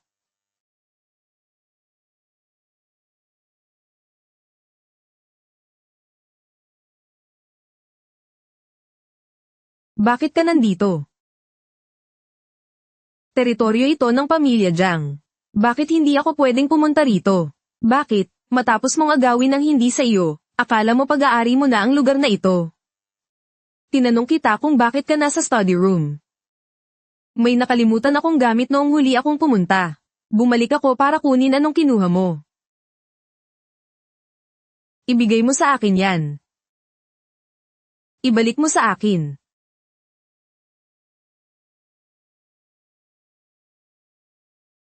Ito na ang ebidensya ninyo. Mayroon din akong ganitong USB drive. Dito mismo sa study room na ito. Sa lugar kung saan nagbigti ang ama mo. Ang totoo, nung gabing iyon, ako ang kusang lumapit sa kanya. At sinadya kong ipakita iyon sa iyo. Tinakat ko ang ama mo, sabi ko, kung ayaw niyang kumalat ang mga litratong ito. At mapahiya ka ng husto. Dapat siyang magkusa na mawala sa mundong ito. Hindi ko inakala na mahal ka pala talaga ng tatay mo. Kaya pala ganoon ang nangyari. Pagkatapos, binali ko ang kamay mo at itinapon ka sa dagat. Pero hindi ko inasahan na makakabalik ka pa ng buhay. HMPH. Ang tigas pala ng buhay mo.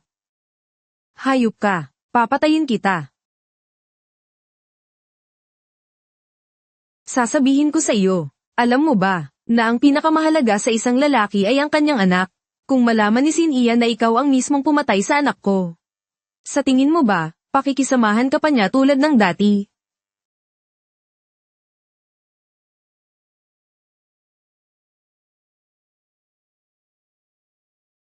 Sin Ian, tulungan mo ako.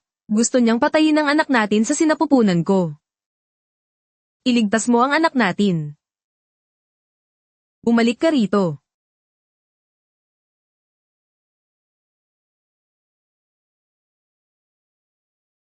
Paumanhin po, ginawa namin ang lahat, huli na po nang dalhin siya rito. Hindi po nailigtas ang sanggol ng pasyente. Anong sinabi mo? Wala na ang anak ko. Nakapagtataka na wala ang anak ni Jiang Wixen, pero bakit hindi ko maramdaman ang lungkot niya? Napakaganda, hindi lang nalutas ang problema ni Wixen, kundi natanggal pa si Jiang Yu. Ngayon, kailangan ko na lang mag-focus sa anak namin ni Shen. Sin Ian, anak ko, tama na ang gulo. Sin Ian, hanggang ngayon ba'y kinakampihan mo pa rin siya? Kung hindi niya ako itinulak sa hagdan, mawawala ba ang anak natin? Sigurado ka ba talagang ako ang nagtulak sa iyo? Nakita mo ba mismo? Itatanggi mo pa. Hindi pa malinaw ang katotohanan. Walang sino man ang nakakaalam kung ano ang totoo. President Qin, patay na po si Chen Ming. Imposible, kakausap ko lang sa kanya kanina. Sino po sa inyo si Jiang Yu? Ako po. Nag-iimbestiga kami ng isang kaso ng pagpatay ayon sa CCTV, ikaw ang huling nakakita sa biktima. Pakisuyong sumama po kayo sa amin. Sino? Huwag kang mag-alala, maghintay ka. Babalik ako kaagad.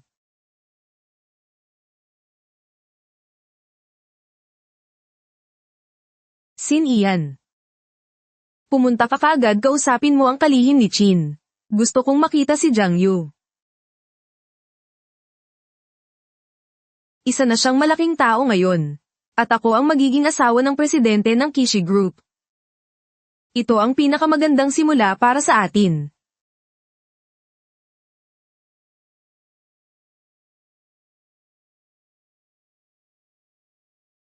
Nangako akong poprotektahan ka. Ganito ba iyon? Ayos lang, investigasyon lang naman ito. Sabi ng pulis, hanggat hindi pa malinaw ang kaso, hindi pa maaaring umalis si Xiaoyu sa Jiangcheng. Salamat, hindi kita tinutulungan. Tinutulungan ko si Xiaoyu. Umuwi na tayo.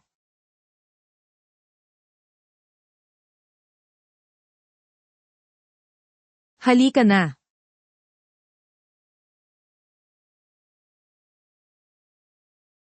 Masarap ba?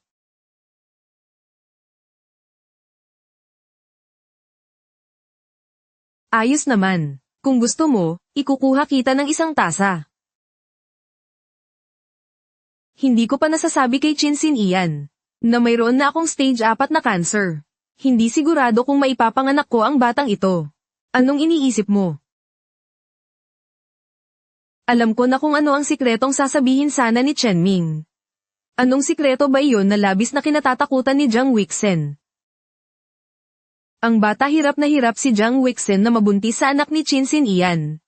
Nalaglag ang bata, pero wala man lang siyang bahid ng lungkot maliban na lang kung ang batang iyon ay hindi talaga kay Chinsin iyan. Bakit ka nakatingin sa akin? May dumi ba sa mukha ko? Narinig kong magdaraos daw ng selo-salo si Jiang Wixen sa bahay ng mga Jiang bukas. Kalalaglag lang ng anak ni Jiang Wixen. Hindi pa stable ang emosyon niya. Kaya para sa kapakanan mo, huwag mo na muna siyang hanapin. Huwag mong sabihing pupuntahan mo siya, mayroon pa kaming dapat pag-usapan. Sige, sasamahan kita. Miss Jiang, narinig kong nakunan ka raw, kumusta na ang pakiramdam mo? Mabuti-buti na, salamat sa pag-aalala. Sin iyan. Parang hindi naman kita inimbita. Hindi mo nga ako inimbita. Pero ito ang bahay ng mga Jiang. Hindi ko kailangan ng permiso ni Newman para bumalik dito. Jiang Yu, nakalimutan mo na ba? Ang dating pamilya Jiang ay bangkarote na. At ang pamilya Jiang ngayon ay sa akin na. Jiang Wixen, baka nakakalimutan mo noong palaboy-laboy ka sa lansangan. Na nakatayo sa may pinto at nagmamakaawang kupkupin kita. Wixen, anong pinagsasabi mo? Kung nagsisinungaling ako o hindi, alam mo sa sarili mo. So, hindi pala tunay na anak ni Professor Jiang si Miss Jiang.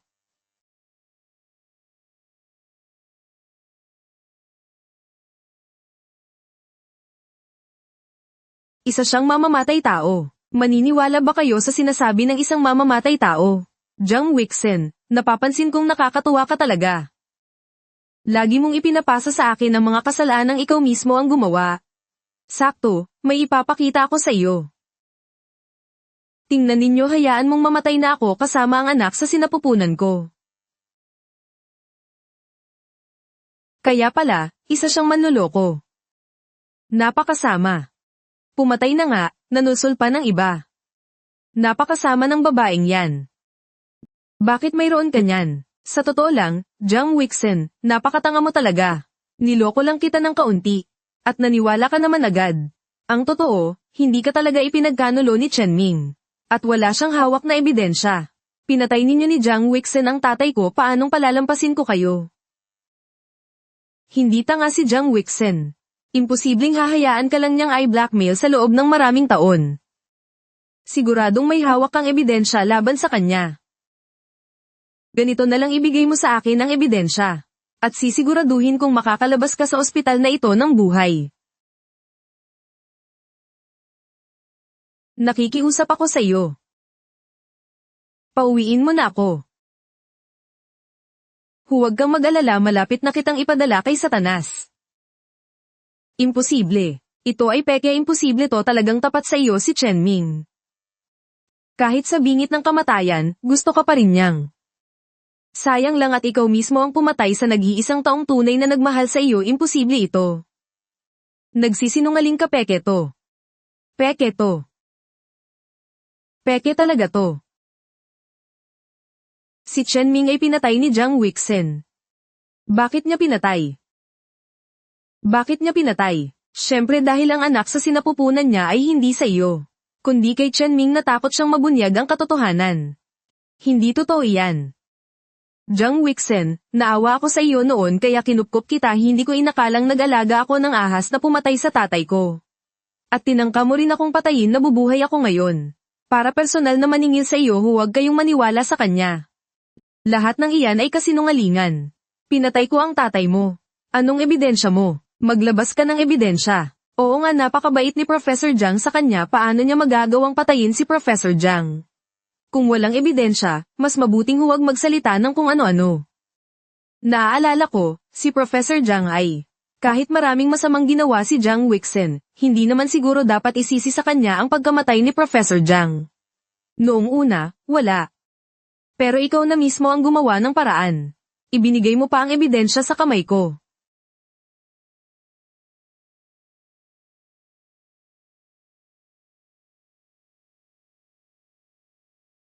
Nung gabing iyon, ako ang kusang lumapit sa kanya at sinadya kong ipakita iyon.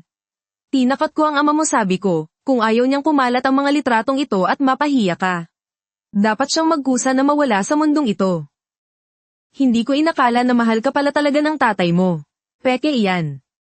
Diyos ko, kung ganoon, siya nga talaga ang pumatay sa kanya, napakasama ng babaeng ito. Pati ang taong kumupkop sa kanya, pinatay pa, tunay na walang utang na loob. PWE, hindi siya. Hindi niya ako pinilit. Hindi siya si Jiang Wixen. Sospek ka sa 2 kaso ng pagpatay, sumama ka sa amin. Huwag kayong lumapit.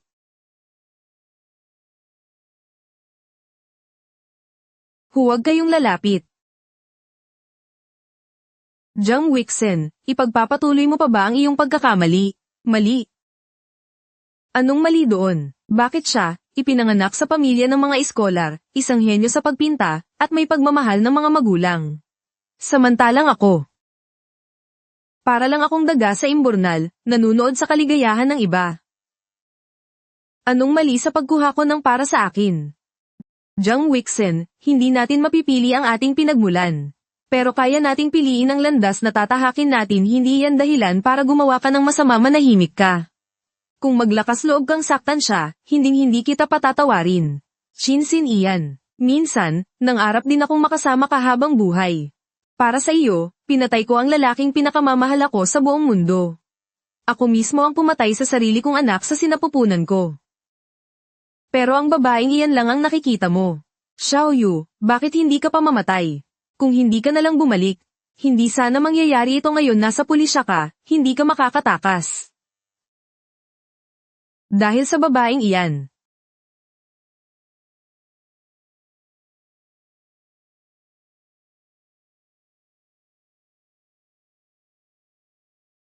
Yeah.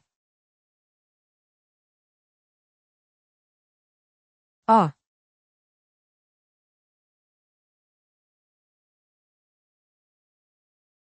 Xiaoyu, hihintayin kita sa impyerno.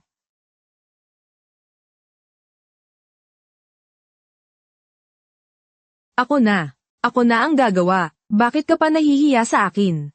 Ayokong mapagod ang nanay ng anak ko. Tsaka, may patakaran ng pamilya Chin. Ang mga lalaki, hindi lang dapat sa labas ng bahay, kundi pati na rin sa loob. Sige na, magpahinga ka na sa sofa.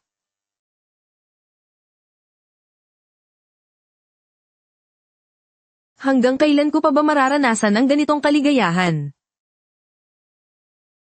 Alis na.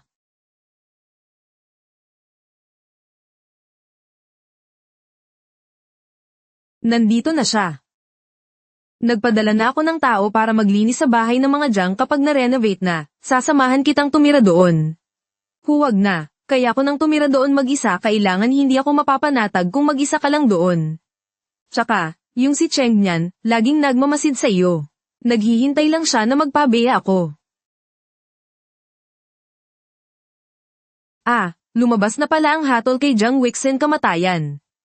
Sa dami ng taong pinatay niya, mura na ang kamatayan para sa kanya pagdating niya sa kabilang buhay. Magbayad sala na lang siya ng maayos kina mama at papa. Inumin mo muna ang sabaw, lalalamig na.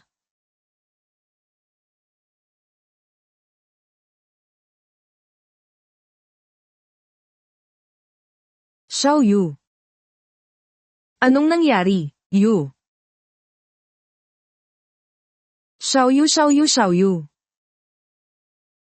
Kumusta siya? Stage 4 na stomach cancer. Nasa sukdulan na po ang kalagayan ng pasyente. Stage 4 na stomach cancer. Stage 4 na stomach cancer. Naaalala ko, 3 buwan na ang nakalipas, na-diagnose na siya na may stage 4 na stomach cancer. Sinabi ko sa kanya na kung magpapagamot siya ng maayos, mabubuhay pa siya ng ilang taon. Pero sabi niya, marami pa siyang importanteng bagay na dapat gawin. Binata, ano ka ba niya? Asawa niya po ako. Natapos na ba niya ang mga dapat niyang gawin? Natapos na. Tinapos niya ng mag-isa. Walang sino mang tumulong sa kanya. Kasalanan ko. Bakit ako nakipagkutsaba sa babaeng iyon? Bakit naging ganito ako kabait sa iyo pagbalik mo? Mahal mo na siya. Xiaoyu, bakit mo inakalang maghihintay ako sa iyo sa parehong lugar? Sin Ian, huwag kang umalis, pakiusap. Xiaoyu, hindi lahat ng sakit ay kayang takpan ng isang sorry.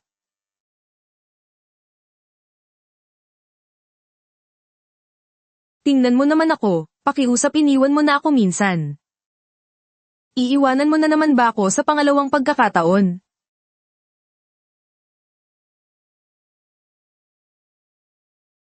Sin Ian, makinig ka sa akin hindi ka iniwan ni Xiaoyu. Dati, hindi ka ipinagtatanggol ni Xiaoyu. Pero ngayon, hindi ko na kaya pang manahimik. Noon, inagaw ni Jiang Wixen ang yaman ng mga Jiang at ginamit ang pambayad sa ospital mo bilang panakot. Kung hindi aalis si Xiaoyu sa tabi mo, ipuputol niya lahat ng gastusing medikal mo.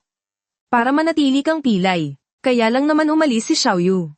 Pagkatapos, binali ni Jiang Wixen ang kanang kamay niya at itinapon siya sa dagat. Alam mo ba, nang makita ko siyang muli, bali ang kanang kamay niya. Naghuhugas ng pinggan sa isang maruming kusina sa ibang bansa. Alam mo ba kung gaano kalaki ang pinagdaanan niya para makarating sa kung nasaan siya ngayon? Akala mo ba para lang ito sa paghihiganti niya? At habang pinagdadaanan niya ang lahat ng iyon, yakap-yakap mo ang kanyang kaaway sa mga mamahaling lugar. Kaparehas ba siya sa iyo? Patawad. Patawad. Xiaoyu. Si Jiang Wixen ay napatunayang nagkasala na. Gumising ka, buksan mo ang iyong mga mata at tingnan mo ako, pakiusap. Nakalimutan mo na ba na mayroon pa tayong anak? Ang totoo. Minahal na kita mula pa noong una kitang makita. Hindi ko inakala na ang buwan ay darating para sa akin. Noong kasama kita. Iyon ang pinakamasayang panahon sa buhay ko. Gumising ka. Bigyan mo ako ng pagkakataong magbayad sala, pakiusap.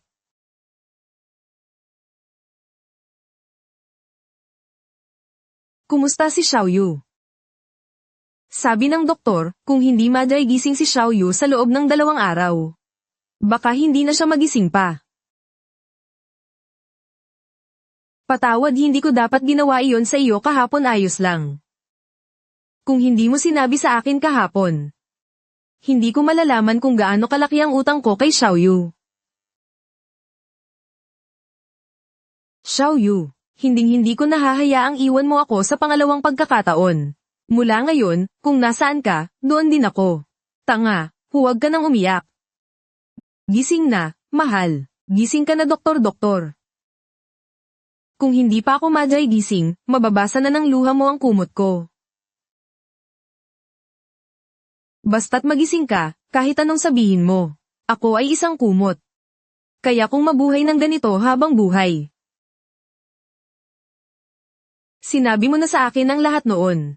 Noong mga panahong wala ka ng pag-asa at tulong, wala ako sa tabi mo.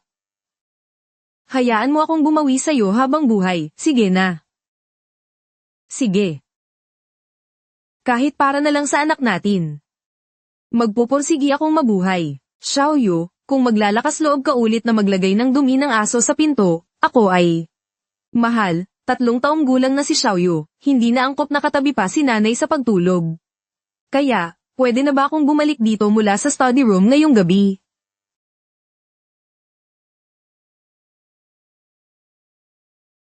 Hindi pwede. Mahina ang katawan ni Xiaoyu noong ipinanganak siya, hindi ako mapakali kung mag-isa siyang matutulog. Tingnan mo nga kung paano siya tumalon-talon, saan dyan ang mukhang mahina. Sino ba namang nagutos sa'yo na maging tatay niya? Kailangan mo munang magtiis. Sige na. Tara na, kakain na tayo.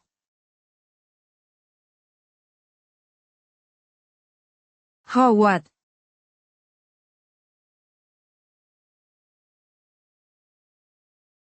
Tara na. Parating na.